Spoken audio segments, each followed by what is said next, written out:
सुनील शर्मा जी, और आज भाइयों बहनों मैं पहली बार इस क्षेत्र में आया हूं।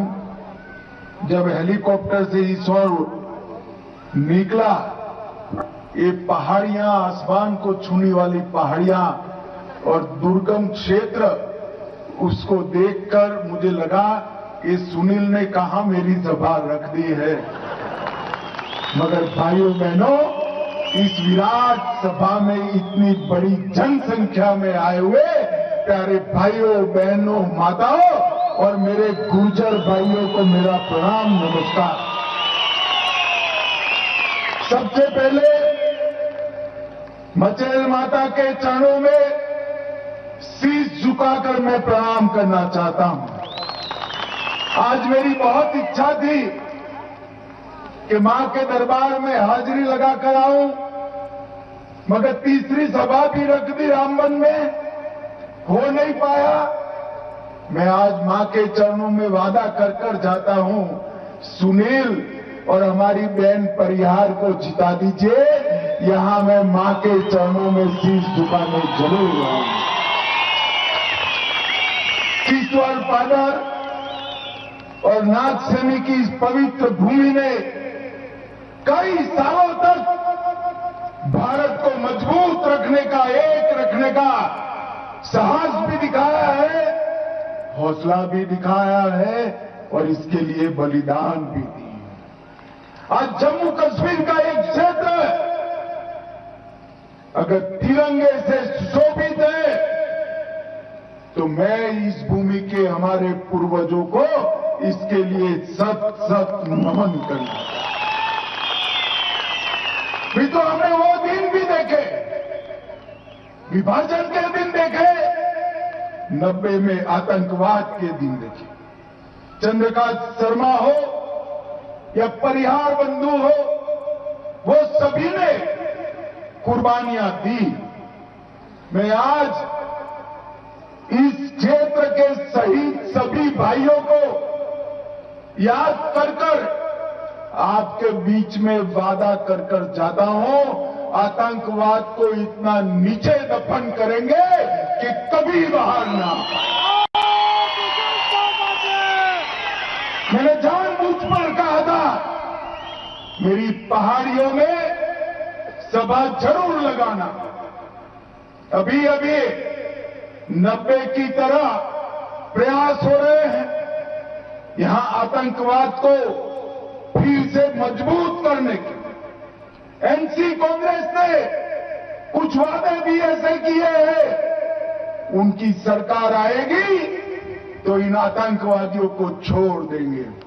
मैं आज मां के स्थान के सामने आप लोगों को कहकर जाता हूं, ये नरेंद्र मोदी सरकार है, किसी की हिम्मत नहीं है भारत की भूमि पर आतंकवाद को फंसाने।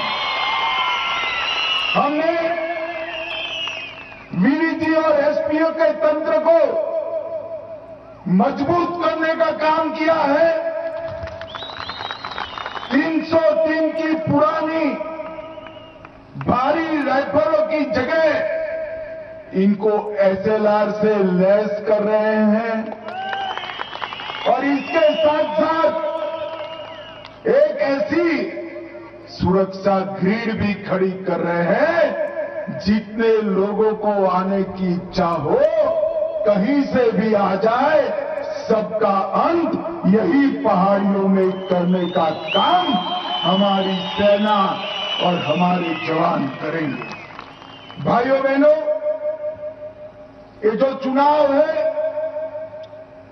ये चुनाव स्पष्ट रूप से दो ताकतों के बीच में, एक और एनसी और कांग्रेस है और दूसरी ओर भारतीय जनता पार्टी है।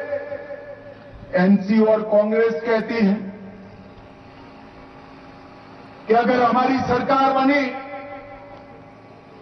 तो हम धारा 370 को वापस लाएंगे। आप मुझे बताओ भाइयों बहनों, धारा 370 वापस आनी चाहिए क्या? गुर्जर भाई भी बताएं, आनी चाहिए क्या? ये आपको जो आरक्षण मिला है ना, पहाड़ियों को, गुर्जर भाइयों को, वो आरक्षण धारा 370 के रहते मिल नहीं सकता। मगर आप चिंता मत करो, मैं कश्मीर का माहौल देख रहा हूं। ना फारूक अब्दुल्ला की सरकार बन रही है, ना राहुल बाबा की सरकार बन रही है। आप चिंता करने की जरूरत नहीं। मैं आपको बताकर जाता हूं, मोदी जी ने धारा 370 जो हटाई, वो अब इतिहास का पन्ना हो गई है। भारत के संविधान में धारा 370 के लिए कोई जगह नहीं है, कोई नहीं। ये पंडित प्रेमनाथ डोगरा की भूमि है। अब कभी भी जम्मू कश्मीर में 2 प्रधान, 2 विधान, 2 झंडे कभी नहीं हो सकते। झंडा एक ही होगा, हमारा प्यारा तिरंगा होगा और कोई नहीं। भाइयों बहनों, वो कह रहे हैं कि अगर हमारी सरकार आई तो हम आरक्षण पर पुनर्विचार करेंगे। वो पुनर्विचार शब्द को जांचे में मत आइए। उनकी सरकार आई तो आरक्षण को हटा देंगे। जब पहाड़ियों को आरक्षण देने की बात आई, हमारे गुर्जर भाइयों को उकसाने का काम किया कि आप में से हिस्सा जाएगा। मैंने कहा था, गुर्जर भाइयों से वादा किया था, पहाड़ियों को आरक्षण जरूर मिलेगा, मगर गुर्जरों का आरक्षण तनिक मात्र कम नहीं होगा। और आज गुर्जरों का आरक्षण जस का तस रखकर पहाड़ियों को आरक्षण देने का काम नरेंद्र मोदी सरकार ने किया है। नरेंद्र मोदी सरकार। मैं आज ये दूर सुदूर पहाड़ पर बसने वाले सभी अभिभावकों को कहने आया हूं कि वो दिन लग गए कि आपके बच्चों को ग्रेजुएशन नहीं किया जाता था, करने की संभावना नहीं थी। अरे ग्रेजुएशन छोड़िए साहब, ट्राइबल रिजर्वेशन है आपके पास, पहाड़ियों के पास, गुर्जरों के पास। आपके बच्चे कलेक्टर और डीएसपी